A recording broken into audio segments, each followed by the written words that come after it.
Hi everyone, welcome to digital GK classes. तो supreme court ने जो आदेश दिया है कि 3 वीक्स के अंदर जो है शिक्षक भर्ती कंप्लीट करानी है, इसको डिटेल में देखने वाले हैं क्योंकि बहुत सारे स्टूडेंट्स के मैसेज आ रहे थे कि क्या सिर्फ स्पेशल एजुकेटर की ही वैकेंसीज देखने को मिलेगी या इसके अलावा दूसरी भी वैकेंसीज और किस किस स्टेट में वैकेंसीज देखने को मिल सकती है। स्टार्टिंग में ही मैं आपको बताना चाहूंगी कि आज हम करने वाले हैं सोशल साइंस की क्लास 7 की हिस्ट्री का फर्स्ट चैप्टर। टेलीग्राम पे भी क्वेश्चन आंसर करेंगे।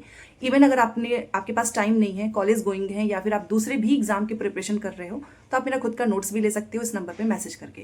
तो देखिए, स्टोरी शुरू हुई क्योंकि आपको पता है कि स्टेट में वैसे भी वैकेंसीज नहीं आती हैं, टीचर है नहीं, बच्चों को क्वालिटी एजुकेशन नहीं मिल पाता है। इवन जो स्पेशल चिल्ड्रन होते हैं उनको पढ़ाने का जो स्टूडेंट टीचर का जो रेशियो होता है वो प्राइमरी में 1:10 होता है और मिडिल में 1:15 होता है, जो कि उस चीज को पूरा नहीं कर रहा है। टीचर ही नहीं है तो बच्चे पढ़ेंगे कैसे।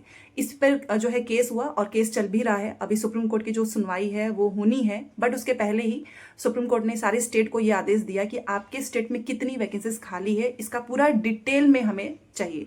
तो हर एक स्टेट का आया, ठीक है। इस पे इम्प्लीमेंट कितना हुआ है, फिर सुप्रीम कोर्ट ने जो है फटकार भी लगाई कि आप लोगों के पास इतनी वैकेंसीज है और टीचर्स नहीं है तो फिर स्टूडेंट्स को क्वालिटी एजुकेशन कैसे मिलेगा। तो वही सेम रीजन दिया गया कि हमारे पास बजट नहीं है, टीचर्स को सैलरी कैसे मिलेगी, यही सारी चीजें। उसके बाद सुप्रीम कोर्ट ने आदेश दिया है कि आपको 3 वीक्स के अंदर नोटिफिकेशन निकालना है, 12 वीक्स के अंदर जो है सारा प्रोसेस कंप्लीट करवाना है। क्योंकि आपको पता है कि अभी केवीएस की वैकेंसीज जो है इतना फास्ट फॉरवर्ड कैसे हो गया, क्योंकि स्पेशल एजुकेटर को ऐड करना था इनको। फर्स्ट टाइम स्पेशल एजुकेटर की वैकेंसीज आने जा रही है।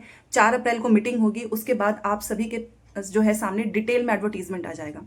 बाकी के स्टेट में कितना इंप्लीमेंट हुआ है, दिल्ली में प्रोसेस में है, छत्तीसगढ़ में भी जो है इंप्लीमेंट हो चुका है, वेस्ट बंगाल में भी जो है उस पर काम चल रहा है, और यूपी का अगर देखा जाए तो अभी तो पुराना ही जो इनका केस था उसकी ही जो वैकेंसीज बची हुई हैं इस पर इन्होंने नोटिफिकेशन अभी तक नहीं निकाला है।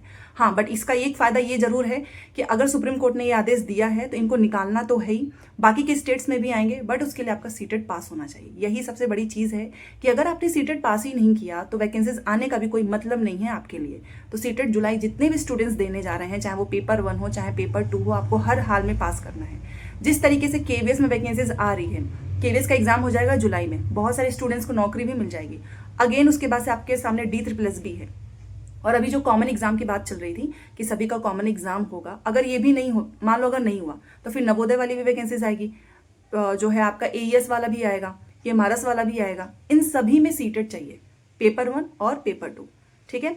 तो ये था कि स्पेशल एजुकेटर के लिए ही था, क्योंकि नॉर्मली वैकेंसीज तो आती हैं बट जो स्पेशल चिल्ड्रन होते हैं उनके लिए कोई वैकेंसीज नहीं है, ठीक है। तो बाकी जो भी डाउट्स होंगे तो प्लीज मुझे कमेंट करके बताना, एंड जिसने नोट्स नहीं लिया नंबर पे मैसेज करके आप नोट्स ले सकते हो। मिलते हैं शाम को। Thanks for watching.